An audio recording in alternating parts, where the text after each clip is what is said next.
Wondering what to write about, trying to figure out what it's all about. Existentialist, am I worth anything or just a scout? I don't know. I don't know. I don't know. Spending time all alone, sending my songs to the phone, dreaming of a better home, while focused on trying to hone this craft, witchcraft. I hope the Bluez let this last. I don't know if the earth is painted blue.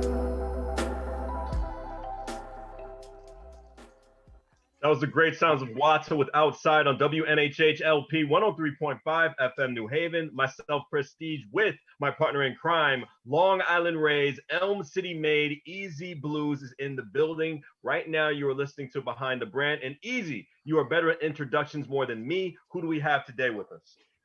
Ladies and gentlemen, I would like to introduce to you someone that I actually, a couple years ago, was a complete and total stranger. And then one day, I get an email that I'm getting a phone call. And from that moment, we have just put the friendship bonds of awesomeness together.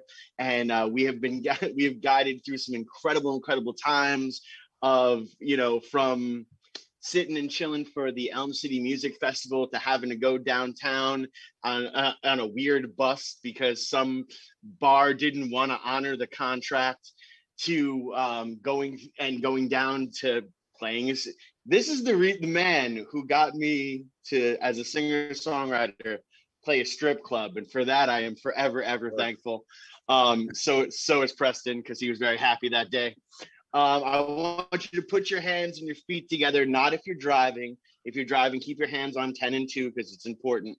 But everyone, put your hands together for the man, the owner of New Mirror Image Marketing, the owner of That Mag, an incredible human being, a music enthusiast. And as he describes himself, especially on his Indeed profile, or was that your Tinder profile? I'm not quite sure. He describes himself as a self-starter. Brian Cronin. What's going on, brother? Hey, thanks for having me. I really appreciate that. I think you made me sound more we exciting really than I am. Appreciate you coming. Everyone says that. Everyone's like, we've had artists been like, yo, can you just come on the road with me and just like introduce me at every show? I was like, sure, we'll talk about it. I have a high rider though, so possibly. Oh, that's not a big deal. I'll take it. I'll pay it.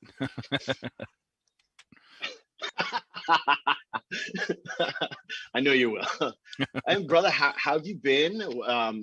Pandemic's been interesting. It's been a little crazy, and for someone who, a lot of your business was event based. With doing the open mics out in Philly, or putting together like the Millennium Music Conference, or at one point the Philly Music Conference, helping with the Elm City Music Festival, doing all these different things. How difficult was it, and how much of a blow was it to you when the lockdown really started? Let's get in there deep right from jump. Wow.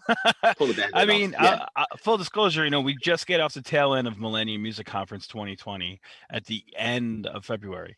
So Right. In hindsight, maybe we should not have had that event, but we didn't really know. We had a great event, and then people were talking about this thing, and I was like kind of standoffish, didn't really believe the hype, so to speak, because every time you watch the news or something, it's always blown up like 500%, and it really is. But to be honest with you, going into it, I thought 2020 was going to be my year, man, but it turned out it wasn't.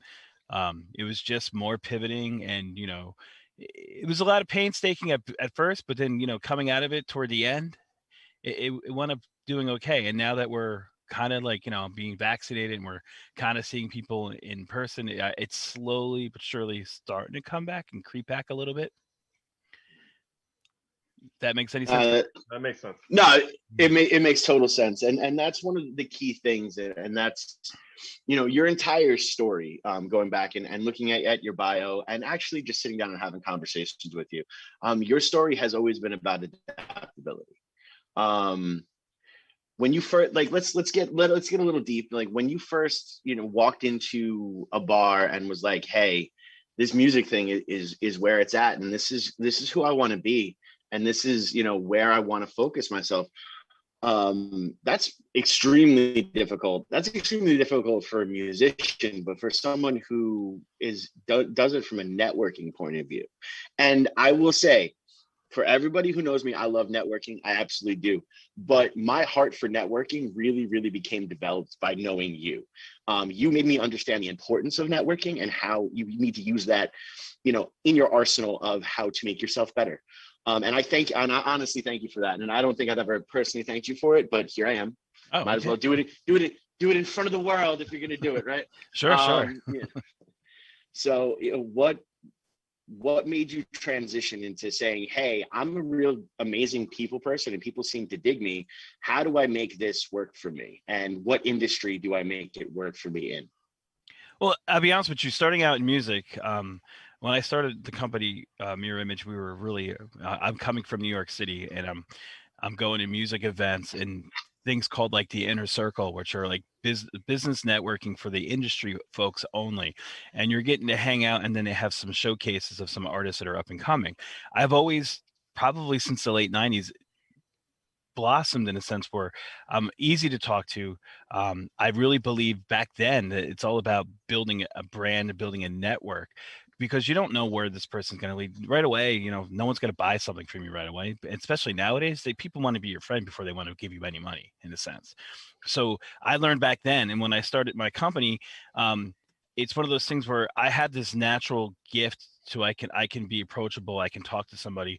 I'm not afraid if someone says go away, I'll go away. What are they gonna? It doesn't hurt my feelings. So I started building a network of people, and it started with music, and I did pretty well with that, within the music industry. But then I also brought it into corporate world, and I've been going to these networking events, and I probably host my own for over 16 years. Mm. Um, and a lot of these things, well, before the pandemic, I was out 3 to 4 nights a week. And what Mhm. develops it, you stand back by the bar. People have to go to the bar. You look at the whole room. You see who's bullshitting. Oh, sorry, sorry about that. Hooping. Yeah, pooping. You see who's telling you the truth, and you see who is just trying to get something from somebody, or a quick fix. And you kind of assess the whole entire room that way. And then that's who I go after. I go after those people who I think are the real deal, so to speak. And then Hmm. I work that magic, building the relationship. You never know when you need something, if you need a show somewhere, if you need um, something printed somewhere, you just know to call this person. So I've always been that guy that people go to, and hey, Bride, do you know somebody? Yeah, of course. Let me help you out. Hmm. Because I feel, No, and oh, no, go ahead. no, I No, feel go like ahead. it's more of those things where you pay it forward. Like, it's kind of silly to say, but I think if I help you out in this time around a couple years or a couple months or a couple weeks later, something comes up, you're going to help me around. So it's all about givers gain, in a sense. And it's very true. And that's a lot of what people don't really understand about the industry. Especially, I will say, since we're talking, the music industry in particular, um, coming from different markets and different atmospheres, different musical scenes, a lot of these scenes become super competitive for the wrong reasons. I'm a fan of bands being competitive as per, I'm going to play the best set of my life. You better come on after me and play the best set of your life. And that should happen. But when it becomes competitive as per, well, my friends are only going to be here to see me play, and then they're going to turn their back, or we're all going to walk outside, when the next band goes on, because we need to show this bar owner it's just about our band. That stuff becomes toxic. And you are really giving that reverse aspect of it. And in no way, like you said before, it also is a business model, and people need to understand that. Because just like this show is the perfect kind of example of what you were saying before, we put this show together to highlight the person behind the brand. Like, let's get to know you, so that, and let our audience get to know you. So once they know you, they're more inclined to invest in you and what you do. And that is just, it's a beautiful philosophy to have, and see how we continue it. I totally agree with you when it comes to artists nowadays. Like, I think you need to band together, in a sense, for lack of a better word, because supporting each other is how your fans will grow, and then that's how the show itself or the night is going to be great. Like, who wants to to go to shows and you see an artist perform, and like everyone flocks to the front of the stage to see them go? And when they're done and the next person goes on, and then where did all those people go? They just left. Like, what's the purpose of that? And I think that actually hurts the nightclub industry because like all those people just left and they only came in for their 2-drink minimum. You want to have an event that's going to last 4 or 5 hours long, and every artist gets highlighted. And that's the kind of shows that I put on, and that's the kind of shows I try to put on anyway. Right. Well, and a lot of that, falls onto the artists in which you put on together and different things like that. And, you're dealing with different personalities and all these different things can clash. Sometimes the clash turns into a Jackson Pollock and it's one of the most beautiful paintings you've ever seen. Sometimes the clash turns into, something that is on your refrigerator and only the grandmother can identify what the kindergartner painted, so we get it, and again, dealing with art, it's a subjective medium. So like, even when you have absolutely amazing sets or you feel like you've killed it, one reviewer could be sitting in the audience and barely give you a footnote. So you need to have that network of bands that are, or acts, because we like to be as multi-genre as possible, but acts that band together and be like, hey, no matter what, I'm gonna be there, and don't get me wrong, when the show happens, I'm gonna be there, I'm gonna be vibing out. But if you blew it, I'm gonna tell you later that you blew it, and we're gonna work on getting it better so that blowing it doesn't happen again, because I care that much about you as an artist. But I'm not gonna do that in front of your fans or the venue, because that's business, and I don't want your business to get hurt. I want you to be better. So I mean, we in Shane Penguin, we do that with other bands all the time, and other bands do that with us. There's been singers like, hey, tonight you killed it, or hey, tonight you definitely limped across the finish line. You finished, and that's all that matters. But yeah, it's definitely interesting. I mean, I understand. It's like anybody else. You have a bad day at work. And this is your art. This is your work. Some people have a bad day at work, so you hopefully that they won't do it again the second time. You give them that benefit of the doubt. You had a bad day. Let's do it again. And I like the idea of the multi-genres because actually every big showcase that I've ever put on were always multi-genre. People would laugh and be like, why would you put this group together? But I'm telling you, when you come, it mixes really well together. They complement each other well, and their fans stay. It's so true. I mean, Prestige and I, we put together some great little showcase shows out here. And one of the last ones we did was obviously pre-COVID, like right before COVID, we did the Penguin Party. And we had 13 acts going on just a typical Saturday night. But what we were doing was we were having the hip hop acts in between the bands breaking down and setting up. So it was just a constant night of music revolving. Now, of course, when you get into that big level of that many people on there, things always have a tendency to turn a little bit to the left, and you run a little bit long on time, and sometimes people don't listen when things go in certain ways. But it was extremely successful. All the acts made money. All the the bar made money, and everyone left happy, and the promoters didn't lose money. Like to me, like as a promoter, my promoter mind is, I'm not looking to make a ton of money from the shows. I would much rather break even and have an incredible event, because I know that if we continue to break even and have great events, the money's going to come. We're just getting the formula down right now. Exactly.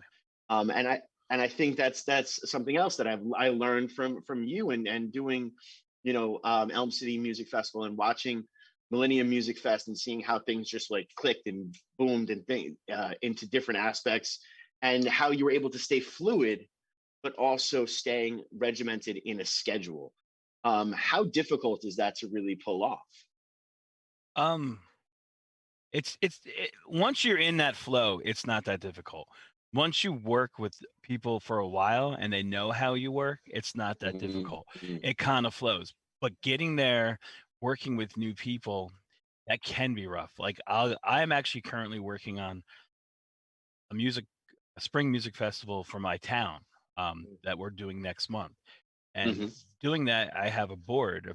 We have a board. And so I'm used to just saying, hey, I want to do this, and this is what we're going to do, and you just follow suit. Well, now having a board, I got to like sell that to them, and then I have to take their their information because they do events as well before me coming there. So what works for them, what works for us. So it's more of a conversation and more planning. If you do a lot of planning before your event, I believe it's good. Sometimes you can get away with the crap shoe and just go with the flow, and it will just and pray that it works, and it has for me. But for the most part, you really got to do a lot of planning. And for it to work, it's all the planning, all the behind the scenes stuff that nobody sees, and that's how it works smoothly. It looks good from the other person's perspective. I mean, you've worked a little bit with me with the Elm City behind the scenes, and you saw how I was like I had a regiment and I wanted to be a certain way, and and if it couldn't go that way, then I want to hear your input and tell me why, Right. and then we can work together and make it better. So it's all about listening. I think a lot of people don't listen and they just say do and do it my way, and that's where you can kind of feel the animosity, and you can feel that the event didn't really go that well because it's one person's vision. Battle a lot. No, Yeah, ego comes in there a lot. Oh yeah. I always leave my ego at the door. Because the idea is I want you to work with me and I want you to flow and listen to me. And if I come in there with this ego that you know who I am, you're just going to be like, whatever. So I leave that ego at the door. I don't even have an ego, but I come in there looking at you for your ego. Let's see what you can bring to the pit. We can do together.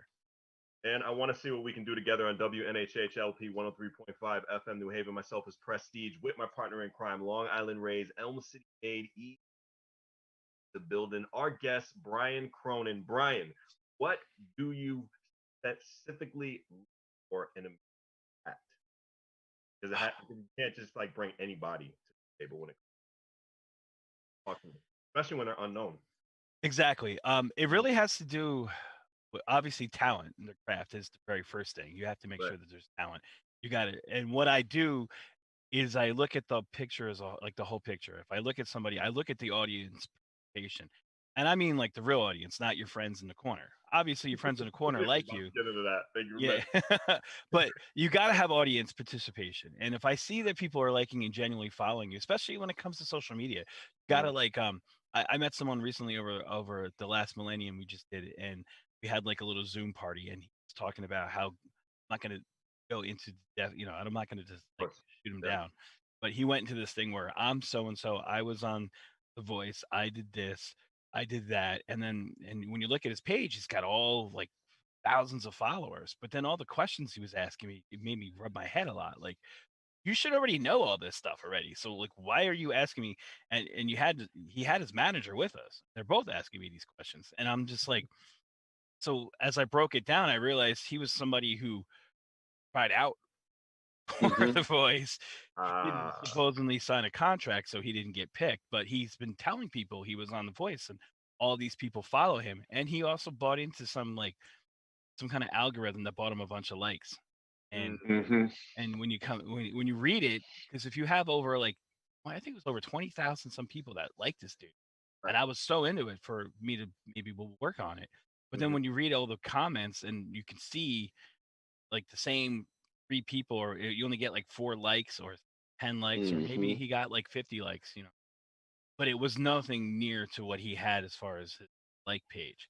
So when you're looking at artists, that's one thing you have to look at as well. You have to see how true are they.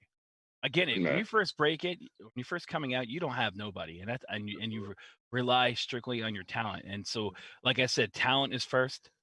And if you're already established, I mean, I'm not going to use, then I look at how your audience participation is and what people are following you and actually commenting on your stuff.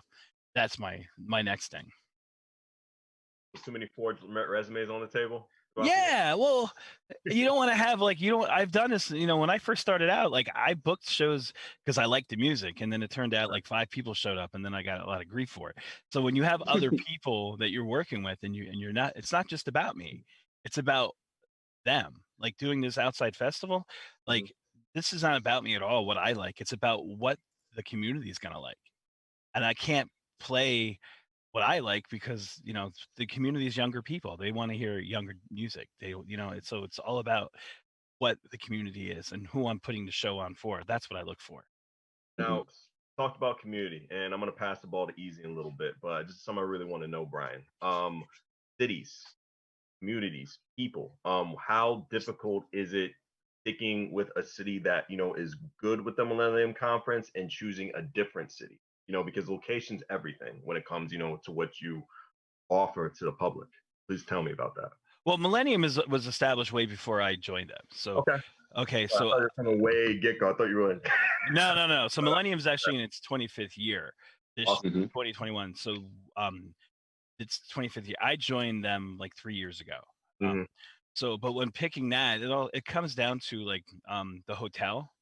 Yeah. The location is where your home base is going to be. That's really what it comes down to. And there's a lot of factors involved because when you do a conference, you know that a lot of independent artists that are coming to you, they don't have a lot of money. So you want to try to get the best hotel rate, but at the same time, the hotel needs to make money. So you have to do a compromise as to the location.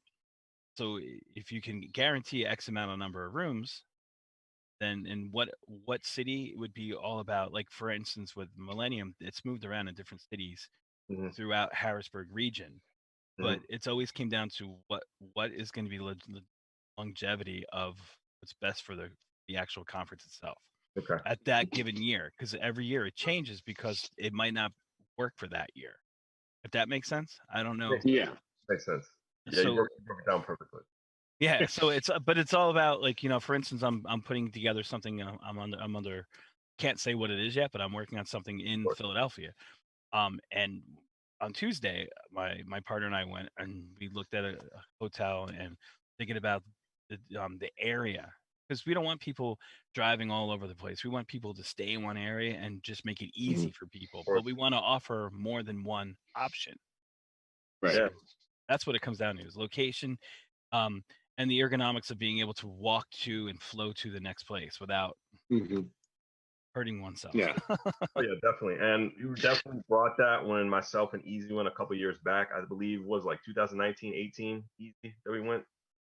It was time doesn't matter. We just under have the the pandemic. 5-year time span that we went to the Millennium Music Conference. And one of my favorite things just about how you guys just planned everything was the workshops. I loved a lot of the workshops you guys had in there. And the thing that disappointed me was not a lot of musicians were attending these workshops because they were very helpful. They were very insightful. There was one workshop that I went to where it was a whole bunch of music lawyers, and these guys looked like they were from the mafia. And they all talked about just the importance of marketing, the importance of sampling, the importance of just, establishing yourself at first and making a good name for yourself instead of just talking to anybody, finding the right people and directing yourself. And does it disappoint you as well too when not a lot of independent musicians take a real good initiative when it comes to these things that you offer, like the workshops and the different seminars that you guys have? And it was just very disappointing to see at that time because I really see a lot of people just jump to the table. Don't get me wrong, when the concerts were there, everybody was packed and stuff like that. There was a lot of good network. When like the real stuff came, I didn't see that from my side. I'm just giving you my point of view. And that happen all the time. Hold on. Before we go any further, I'm gonna call you the sun right now because you just throwing shade. So much shade. You just casted so much shade. I love it. Call him out. Call him out. At all. I'm not trying to. I'm not. No. I get it. I actually agree with you. That was awesome. Throughout the years, it has dwindled throughout the years. Yeah. I mean, in the beginning, it was everybody wanted to learn about. I guess it's because of the way the music industry is different. So. When the concept of a music conference came on, it was all about artists wanting to know how to get signed to a label. And so that was the concept of a music conference, so to speak. And we'd have the big major record label people in. And as the industry changed itself and it became more and more independent, we had to adjust and change the panels because it's not about getting signed anymore. It's about how to make your craft, how to make money on it. Anybody who's ever submitted to play at the conference automatically got included into the seminar because that was our way of saying, come. You got picked and you got to perform, even if you didn't get picked, didn't perform, still offered it to you. Of course. And I think a lot of it's ego, as what you were saying before. Yeah. Oh, I didn't get picked, so F this, I'm not going. You know what I'm saying? Like, a lot Right. of it is all about, oh, we have our gig at 9, we can get in, we can party a little up and then go out. Like, we're on tour, we're gonna add you. It's somehow figured out we get added to someone's tour. So then they're coming in and they're gonna play and they're gonna leave. Like, they're not even worrying about it. I find that the niche is the people who stick around like yourselves, Yeah. who network with other musicians prior to going out at night, going to these little happy hour like parties that we give out and these after parties. It's the networking portion, I think, is the glue. I always tell people you can go and learn something, but if you know all this knowledge and you don't know where to place it, find somebody who does. And it's crazy when you find someone who does, and I hate to cut you off, Brian, because you're giving me great information right now. Another thing that was really frustrating me is I'm not a musician. I was learning so much by this free information that was given out, because guys just didn't pick anybody to be part of these panels. These were producers that worked with Steve Wonder, Donna Summers, people that worked with Led Zeppelin, who were hours with them in the studio. These were marketing people from Arista, Jive Records, even people with Def Jam that were just there to even see some of the seminars so they can learn something. And they've been in the business for about, my God, long before I was born. A lot of them even before I was born. I'm not faulting the company. I'm not faulting you. I'm faulting these musicians who weren't taking really the brass ring that was offered to them, because everything was offered on a silver platter. And when it came to information, and when you were talking about how you didn't need to get signed out, they were talking about those exact same words a couple years ago. So it's just crazy how they were seeing the future. And one thing that I love about those seminars, and easy, I'm sorry, it was me being a nerd and stuff, but they were predicting like at least like 6-7 years in the future how things are going. They were like, it's the power of the single now. Like, no one really cares about an album anymore. It's just about one particular single. Like, I was learning so much, and they even said they made mistakes, and they said they don't want you to make the same mistakes they did. So, easy. I got the alley oop. I'm gonna shoot it to you. Go right ahead, brother. Continue with Brian. Woo! Hallelujah! You just testified on those. I felt the spirit. It was amazing. I had to say what I had to say, man. I'm thankful that he agrees with me. No, I do. Like I say, I agree with you 100%. And it's kind of sad though, because bringing in, and that's what's another part that's hard about putting together an event like this. You want to get the right panels, the right workshops, and you try to go what's going on with the time, and you try to get the people who are more influential. And then sometimes you get people who aren't, or who, like you said, some of these people are older. Some of the younger musicians be like, who cares about what the old has to say? And that's disconnect, And people always ask me too, like, what do you see the music industry now? I'm like, I don't know, because it's ever changing. It changes day by day. You just got to keep up with it. And if you can keep up with it, congratulations. I mean, the whole thing now with the whole TikTok, everyone's all over the TikTok. 4 or 5 artists came out of there. Now everybody's flocking to it. And I'm like, you should have a page, but you don't need to stay on that page all day long, because when YouTube popped out and Justin Bieber got signed from YouTube, everybody flocked to YouTube. So it was like, you got to just stay on top of it and have all these avenues. But just because it worked for one person doesn't mean it's going to work for you. Of course, exactly. And I really think people don't take initiative just learning about themselves. That's one of the best things I loved about that conference. It made everybody feel individually appreciated. And it didn't matter what genre. I remember we saw a little bit of everything easy. So like rock, a little bit of rap, a little bit of R&B, like everything was at the conference, but it's just everybody felt like all one. It was really weird. Well, weird is not the word. I hate saying weird because it's disrespectful. It was great to see real diversity that was just in that whole entire conference. And that's how it should be everywhere. Yeah, absolutely. As now. And that's what I try to, and people that work with me and I work for, we always try.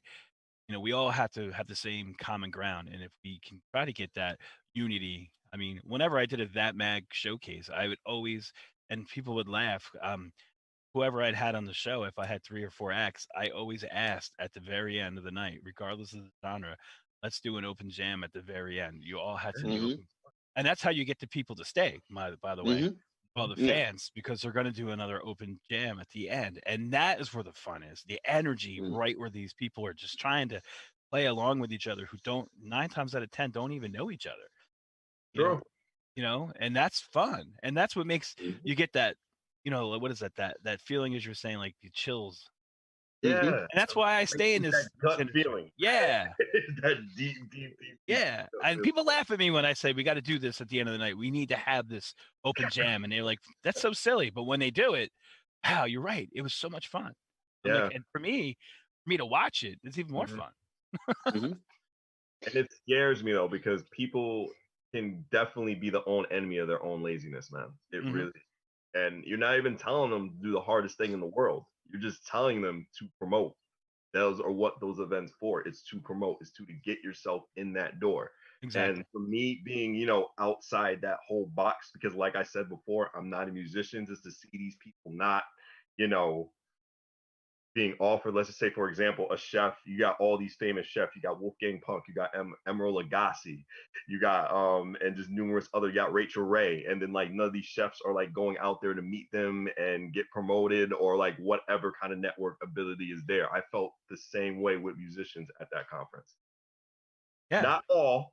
No, no, of course. I mean, not all, but just just people not taking it. And well, you were rolling with me, I think, if I remember. So if you're hanging out with me and anybody that was in my vicinity, that's how we all kind of are. And we all come Right. from different walks of life. yeah, Mhm. of course, definitely. Easy. It's really interesting because as an artist who's been a part of Millennium, and it was very life changing for me because I had a different product at Millennium Music Conference. I was more focused on doing the singer songwriter stuff. Figured I was going to take my own destiny in my own hands type of thing. And although it was okay, it wasn't really real. It was a contrived aspect of, hey, there's a singer songwriter thing buzzing up again. You should go and dabble into that and go about it. And you also had these mentorship moments, and I was able to sign up for a couple of mentorships and have some one-on-one with some industry people. And in just talking with them before they even heard anything, they're like, so what are you fronting? Like, what band are you fronting? Like, your energy is absolutely ridiculous. There should be no reason why you're sitting behind anything. You have a masters of ceremony type of personality. You should be bringing that forward. And if you're not doing that, to be honest, I don't want to hear what you're doing. When you figure out who you are, come back to me, and you're somebody that I'm going to invest in. But until you figure that out, I don't even really want to have a conversation. And it hurt in the moment, but they weren't wrong. No, they weren't. And I have to admit, I'd known you back then, and I was like, I kind of thought that because before I even heard your style and your music, I got to know you personally and one-on-one outside the music. So when I saw your performance, I was like, well, that's not the same guy that I talked to. Kind of stifled you. And you were trying to get all serious. And I'm like, wait, why are you getting serious? I have to admit, I was kind of like, and I'm glad someone else said that, because I wouldn't say that to you unless you asked me, and Yeah. you never did. Mhm. But I was licking my wounds. well, you're a very outgoing person, as you know, and Yeah. you getting all like serious and singing. I was like, oh, that's not what I was expecting. Right.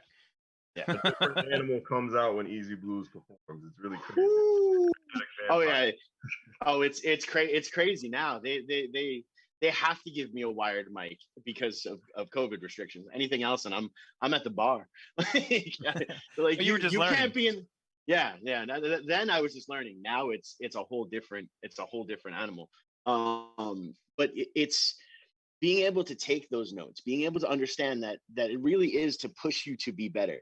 Obviously, a lot of people are going to get that hurt feeling. I remember, there was a gentleman there who actually had a pretty decent product, but he just wouldn't get the point.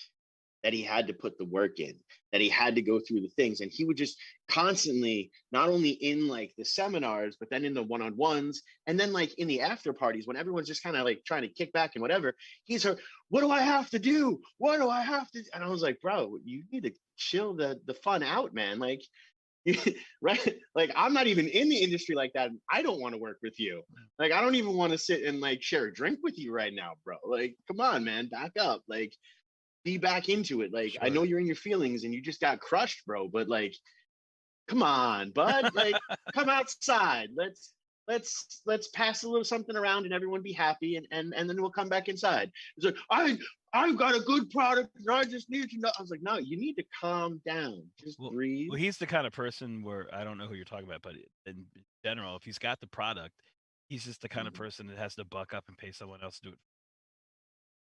You know, if that makes sense. That is a huge reality in this business that a lot of people don't seem to really understand. And it hurts their creative. Oh, does it? Oh, does it? Ooh, buddy.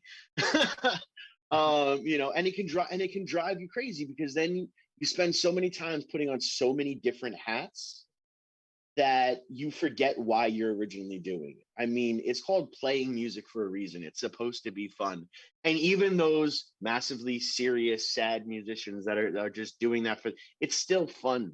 It's still a release for them. And they can debate me all they want. They're wrong. You know, it is that aspect. And, you know, if you're not going to have fun, don't do it.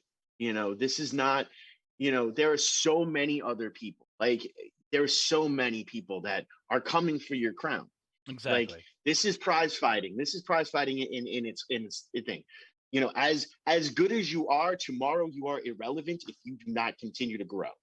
And that's, pull over to the side of the road, whip out the notebook, and write that one down. As good as you are, tomorrow you are irrelevant if you are not willing to grow.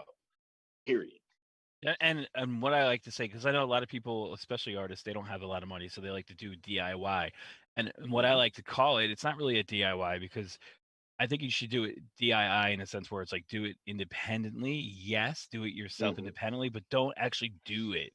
Maybe hire the folks that do it for you, because when you get all wrapped up into all the things that are going on behind the scenes, it kind of affects your craft, and then your songwriting drops. I've seen so many artists that were amazing when they first came out and they were doing so well, and then they got involved and did all the stuff behind the scenes, and their follow-up songs were kind of like not there anymore. And I'm not saying it's their fault for doing this business, and I'm not saying that's the reason, but it seems to be that they're all worked up and trying too many things at so many different times that they just need to like stop, focus, go back to where you got the heart from to do this originally, and go down that path. Don't keep going down the path. Well, if so and so's doing it, I got to do the same thing. It's you are independently, and you're not going to be so and so. Brian, continue to get me on this righteous path on WNHH 103.5 FM New Haven. Myself, Prestige, and my partner in crime, Long Island Rays, Elm City Made, if I can barely speak, for all this great information I'm getting. Easy Bluez is in the building. Behind the brand, Brian Cronin is here with us. Well, it's extremely, extremely important. And, you know, look, it's that it was dire straits, you know, money for nothing and your kicks for free. Everyone thinks being a musician, it's the easiest job in the entire world. You know, you don't have to do anything, but there's so much work in just being creative. And then there's so much work in taking that creativeness and refining it into a product that is going to be accepted. That's a full-time and a half job to begin with. Then there's the marketing aspect of it that the band can control as per releasing the single, also as per going out there and playing shows and making sure your live show is on point, because it's plain and simple. I never form an opinion about a band until I've seen them live. And, you know, there are some bands that are considered the best bands in the world. I don't like them because the 2 times I saw them live, they weren't good. In fact, they were bad. I agree with that. You know? Yeah. I always have that thing where I hate you before I see you. and it goes on. And I know it's kind of harsh, but you know how many acts that I've seen throughout my lifetime that um, I'm gonna go there, I'm gonna watch you, and if you entertain me, because you got to understand, a live show is entertainment. It's not about deepness of the song. If I want to listen to your music, I'll just go and buy your CD or play your stream. I don't. If I'm going to see you live, I don't want to just hear your song. I want to see you entertain. Mm-hmm. And it kind of goes along the lines of the old days of Van Halen. Everyone jokes, who's the better singer, David Lee Roth or Sammy Hagar? Obviously, Hagar has the better vocals, but then David Lee Roth was the best showman. And that's what people want to see. I want to see that singer jumping around the stage, entertaining me. You know, I want to see that guitar player having fun. Seeing the same four people standing in one spot playing an instrument is so boring to me. I can literally watch that on YouTube or listen to it on your stream. If I'm coming out to your live show, entertain me. Get out of your mindset. You know, I want to see, if I'm seeing a hip hop show, I definitely want to see those guys running around the room. They got to get audience participation. They can't just sit there and don't play out of your phone. That's another advice I'm going to give you. Advice. Don't play out of your phone. Well, that's the other thing that I think a lot of artists, and I hope every artist that is listening right now really takes this to heart. You know, you've got to, if you're not going to be next level, you've got to at least present next level. Be professional. It's not hard to get a flash drive. There are apps that convert what's on your phone onto a flash drive. Grab that flash drive and send it in. If you're playing a showcase and you know they're like, hey, a month out, make sure you email your set to the DJ. Do that.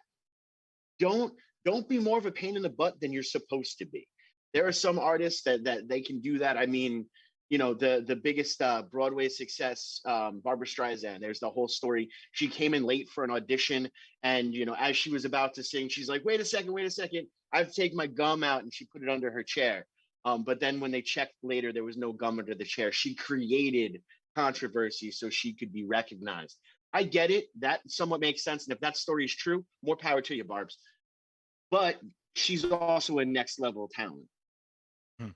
You know, she is that next level talent that has that ability to do that. I'm not saying there aren't next level talents out there, but I'm saying you're not there yet. Be as professional as possible. Show up and show out, you know, and that there's a lot goes for that. You know, there's a lot going up for being the first person at the venue, checking out the venue, already talking to the bartenders before you even mention you're one of the bands playing. Just like, hey, I'm coming in to check out the happy hour, and I'm going to talk to the people at happy hour and see who's going to stay through, because those are the people who are going to buy my merch. Exactly. Not the people who came with me, because they already have my merch, you know, and they probably asked for it on a discount. These people aren't going to ask for a discount. They're going to actually pay me full price, and I like them better. Yeah. But, you know, another good thing, I actually find that any artist that I've ever booked to come into the city that was from outside the city did super well, better than the local act, only because I was, you know, being in Philadelphia, we have, and you in New Haven there, you have it as well. We have colleges, we have campuses. And I would tell these musicians that are coming in, come in during the day, go on the campus, hand out flyers, flirt with the women, flirt with the guys, do what you got to do. Offer one person a comp ticket so they bring all their friends, and you buy that person a few drinks. I tell you, that goes a long way. They come in because this girl or this guy is going to get the free drinks and the free VIP. I'm going to bring everyone I know because I'm getting hooked up. And it sounds silly. It really does sound silly when I'm saying it out loud, but I swear to you, it works. It's so true. I mean, New Haven, we have a bunch of different colleges. There's constantly, I send, you know, Preston out to flirt with as many people as humanly possible to come to shows. It's very important. I mean, look at him. He's an adorable man. You know, he's so mad. He's so mad at me. I'm so going to get yelled at. If I don't get yelled at after a show at least 3 times, I know it's not a good show.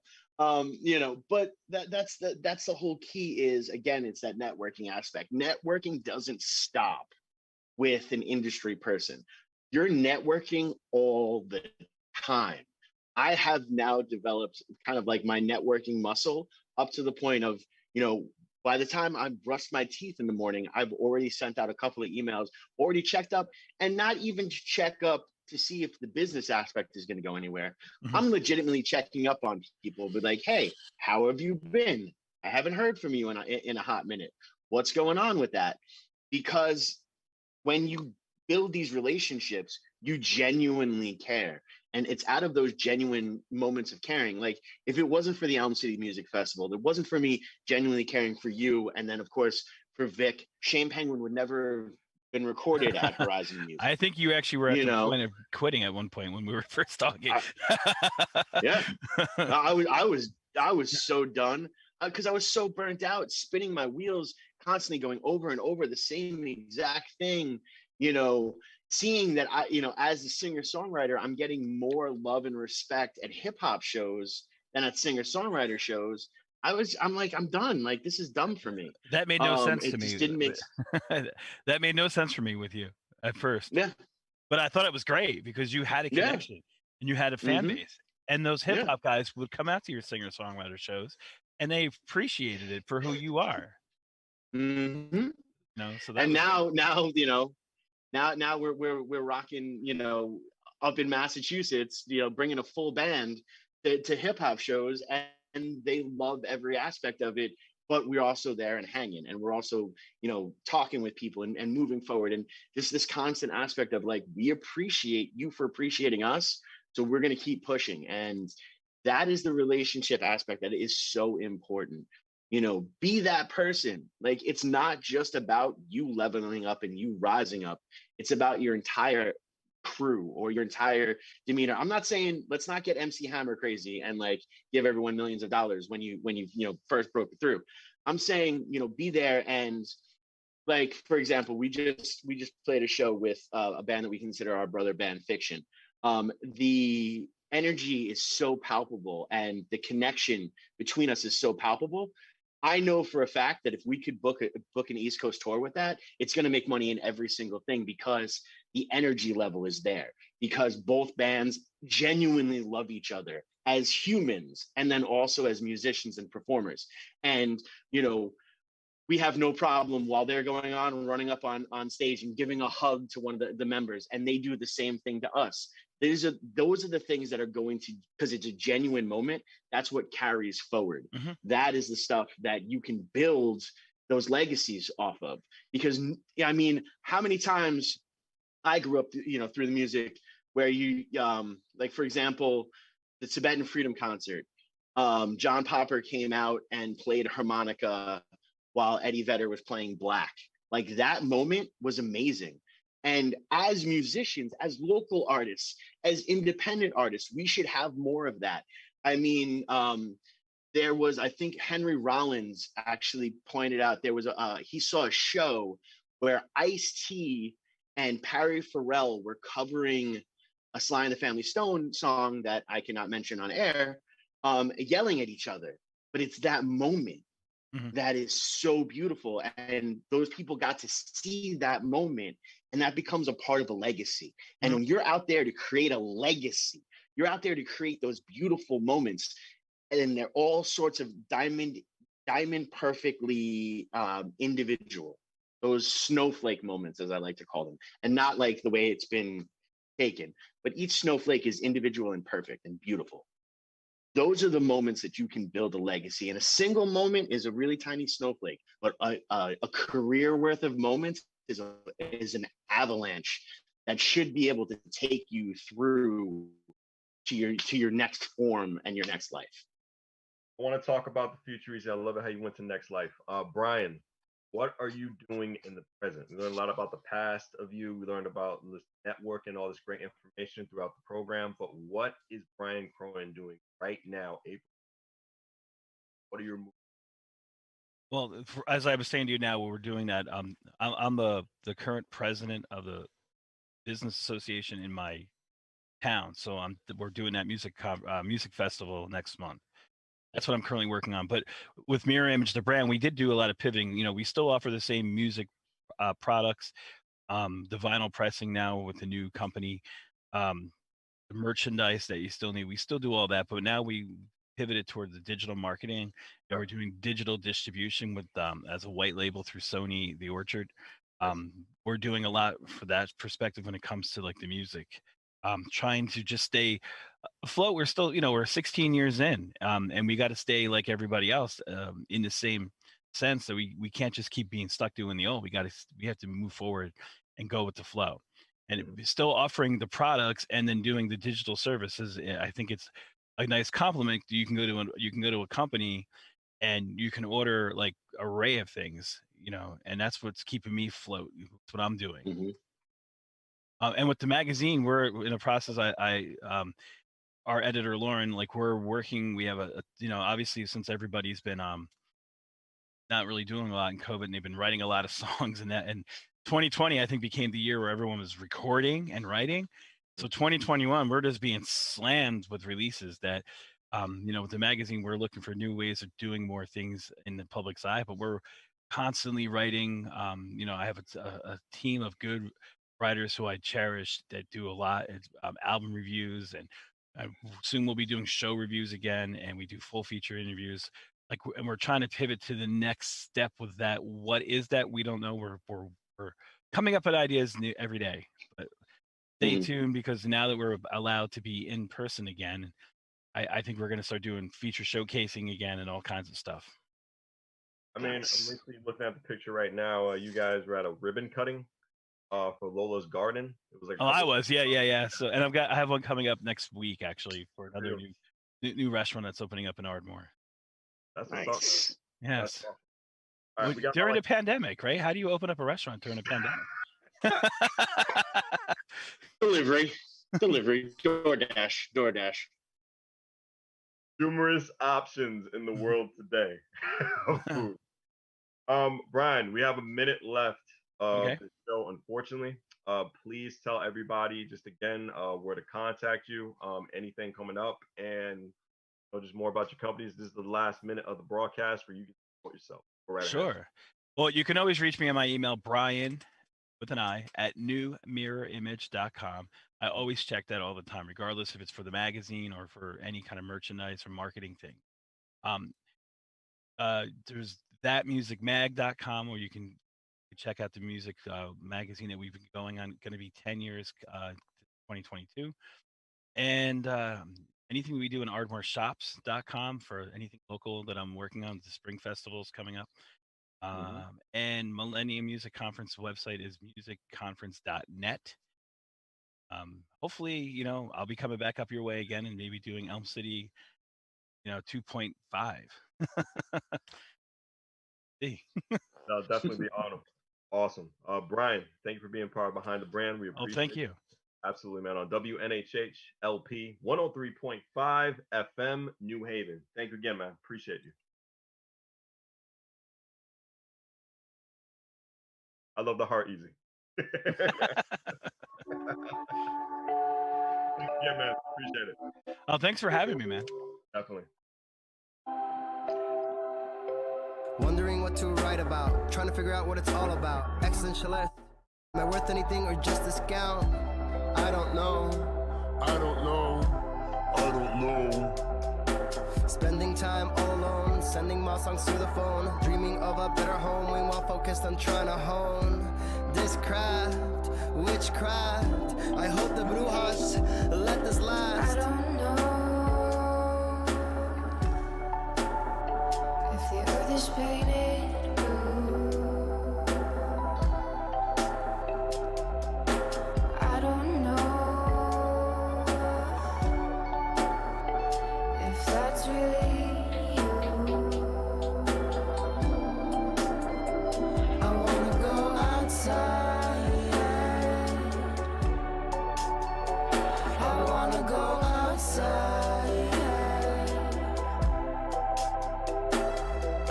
So many folks I've had to ghost. Negative ones the most. The seconds wasted. Never returned. I'm spaceship dreaming of landing home. I'm not alone. Even though we all die, the one thing